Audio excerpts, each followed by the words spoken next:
de origen colombiano, de Tumaco, y Así de es. Esmeraldas, de Y de Esmeraldas. Esmeraldas también. Y él nos va a hablar sobre el 68, sobre lo que ocurrió en Tlatelolco. Se conoce como el Día de la Matanza de Tlatelolco en la Plaza de las Tres Culturas. Obviamente, por mi corta edad, es un tema que de carácter histórico, social, no me tocó vivirlo, pero sí obviamente conocer su historia y enamorarme precisamente de esa esencia por la cual Ciudad Universitaria, la UNAM, la Universidad Nacional Autónoma de México, es lo que es, precisamente por esa cuestión de calidad humana. Obviamente el tema de Tlatelolco y la matanza del 2 de octubre son lo que se puede entender como una manifestación en contra de el Estado policial y de los mecanismos de represión en contra de la libertad de expresión de las y los estudiantes, no solo universitarios, sino de todos los niveles, ¿no? Desde la cuestión de educación básica, medio superior y superior. Hay una pequeña, mito, ¿no? Se comenta que uno de los orígenes de dicho conflicto fue a partir de un problema que hubo en una plaza, la Plaza de la Ciudadela, que se encuentra afuera de la Biblioteca Valderas, un poco más al centro de la ciudad, a partir de un conflicto de carácter deportivo de fútbol entre jóvenes del Instituto Politécnico Nacional y jóvenes de un colegio de bachilleres, educación pública. A partir de ahí se hizo el relajo, la baraunta, en donde intervino obviamente la policía y los elementos de seguridad pública, y pues bueno, se salió de control. Esa es una de las tantas justificaciones que se han dado para querer, de algún modo hallar cuál es y encontrar una explicación coherente a cómo esta clase de pues actos terribles y parte de la sin razón de las autoridades, la falta de humanidad y de criterio, de palabra y de capacidad para establecer el mutuo acuerdo, realizan en contra de su propia ciudadanía, ¿no? En ese entonces Gustavo Díaz Ordaz era el presidente de México, fue el presidente que se encargó de dar la orden de reprimir a los estudiantes mientras se manifestaban en la plaza de Tlatelolco. Esto a partir de que en ese mismo año aquí en México se festejaban las Olimpiadas de 1968. Aquí precisamente en el estadio universitario se llevaron a cabo gran parte de esas contiendas. Sin embargo, pues el hecho de ver a los estudiantes universitarios manifestarse en contra de la represión del Estado no iba a dar una imagen propia del presidente en aquella época, y se optó por una política draconiana de represión policíaca muy fuerte e incluso de persecución a maestras, estudiantes, toda persona que pudiese considerarse disidente al gobierno. Pues bueno, sí, es una historia fuerte, es una historia triste, pero también es una historia impresionante porque se aprecia el gran espíritu universitario. El lema más importante que tiene la universidad: por mi raza hablará el espíritu, y es precisamente el 68 un ejemplo de este Total. tipo de visiones que buscan no solo hablar de un grupo, de un sector de la sociedad, ¿no? Sino que buscan precisamente compartir con todos los grupos, todos los sectores, todos los pueblos, todas las comunidades, todas las visiones del mundo inclusivas, un mundo en donde puedan entrar más mundos y donde podamos compartir.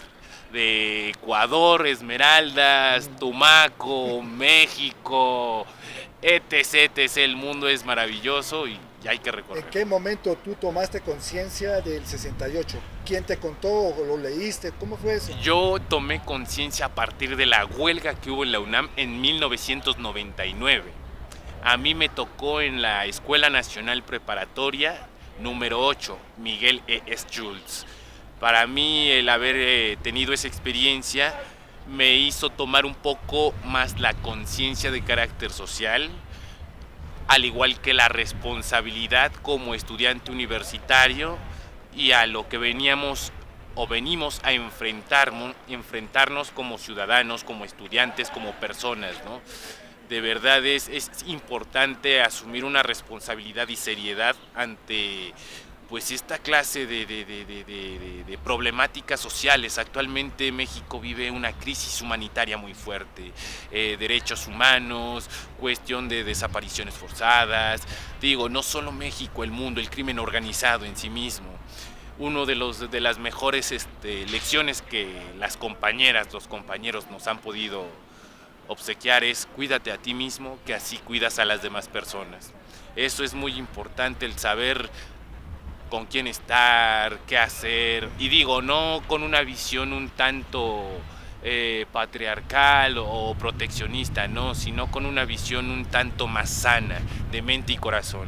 Desafortunadamente este tipo de situaciones nos hacen sentir inseguridad, nos hacen sentir miedo, emociones negativas que lo único que hacen es alejarnos, apartarnos y como sociedad desintegrarnos. Ahora mismo entonces ese espíritu del 68 está completamente, digamos, perdido, exterminado, porque vivimos una sociedad, claro, supercapitalista, una sociedad de consumo alienada, Claro.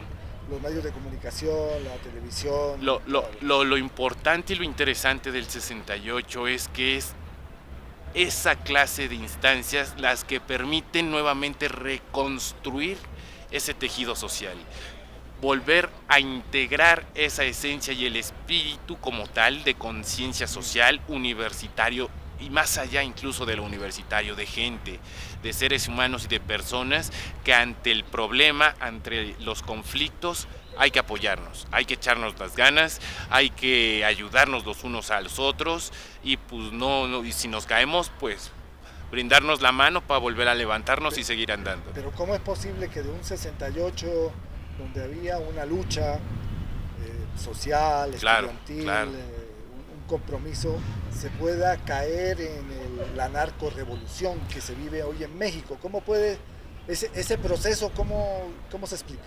Vaya, es un proceso que durante aproximadamente 50 años se sembró desde un aspecto de malestar cultural, un aspecto en donde se fue desintegrando y desarticulando la estructura desde el carácter educativo, desde el carácter económico, cultural, dadas las implicaciones de pues, esa eventualidad, ¿no? Entonces, una de las formas más convenientes del Estado para mantener bajo control a la ciudadanía fue ir sesgando un poquito por aquí, un poquito por acá. Digo, a mí que me tocó el proceso en la universidad con el plan de estudios de la Reforma en aquella época del 97, le sesgaron tanto la materia de teoría política como filosofía política.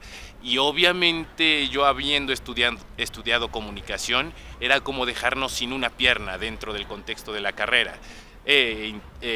Precisamente con el interés, vaya, dejaron esas materias de lado y metieron una materia optativa, opcional, que fue la de comunicación política. Desde luego, uno como comunicólogo sabe que la comunicación es una de las herramientas principales que ocupan, en este caso, las autoridades para poder compartir, difundir y llevar a cabo la función social. Sin embargo, haciendo un mal uso de estos medios, se lleva a cabo el control de la sociedad por conducto de.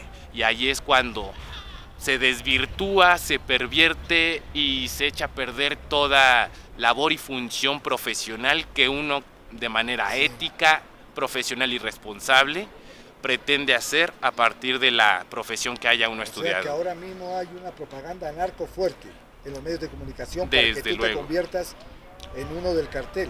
Es impresionante. ¿Cómo? Desde novelas, El Señor de los Cielos, Pablo Escobar, Rosario Tijeras, La Reina del Sur, se generan, bueno, esto es, vaya, es lo último que ha salido. Es la libertad, ¿no?, de expresión, claro, dice, ¿no? Es una libertad de expresión, pero irresponsable, que no se maneja bajo una visión de carácter de bienestar social o bienestar común. Y está bien, uno comprende que...